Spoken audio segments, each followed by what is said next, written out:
Hi everyone, hope everybody is having a great weekend. It is Saturday later afternoon and I am going to get started on the dinner that we're going to be having tonight.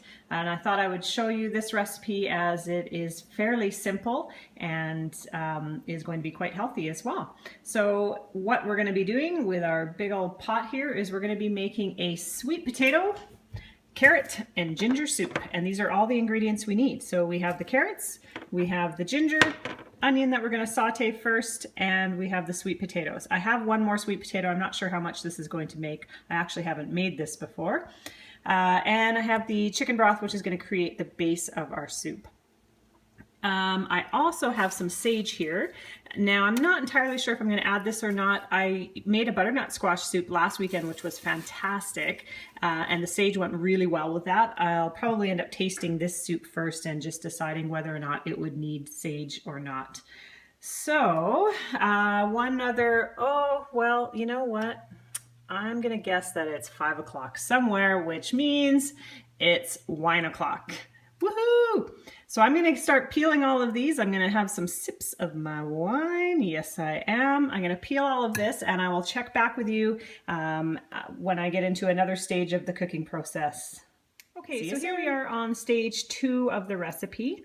So what I ended up doing was heating up the oil in the pot and sauteing one onion, chopping excuse me, and sauteing one onion in here until they were translucent. I peeled the sweet potatoes. I ended up using 2 of them, chopped those, put that in here.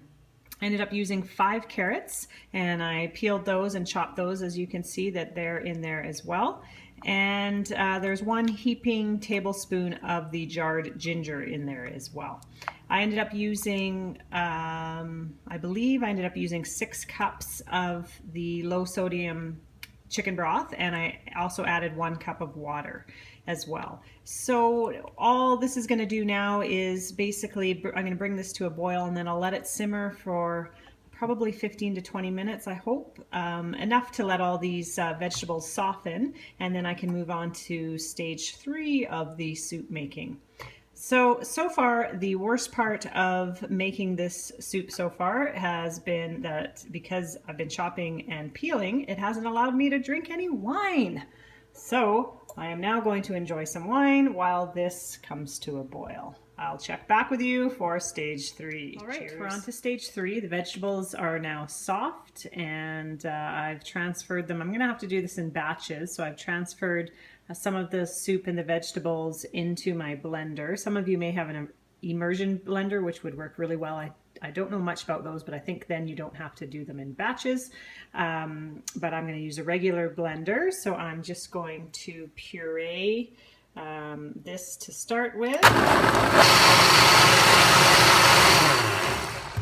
Then I'm going to pour this into a separate bowl while I continue doing the other batches, and then it'll eventually all go back into the big soup bowl. I have cut up some sage. I've tasted the soup and I've decided I think some sage would go well with it. So I've cut up probably about a 1/4 cup of sage there, and I'm going to add that to the simmering of the soup once all the pureeing has been done.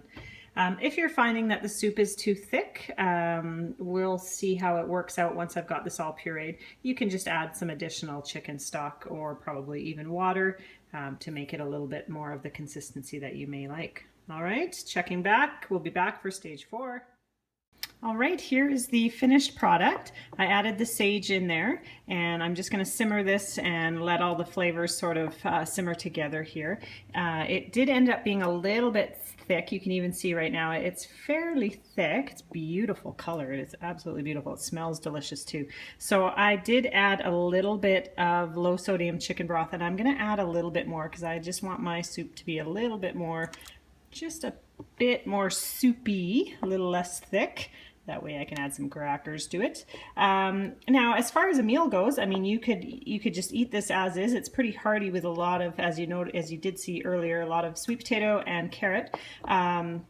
We are actually going to add chicken to this. So I'm baking some chicken, and I'm going to add some chicken to this to sort of make a chicken and sweet potato soup. Or you could have a meat on the side with a salad and have your soup as a starter. I mean, this is pretty versatile, so you could do whatever you'd like with it.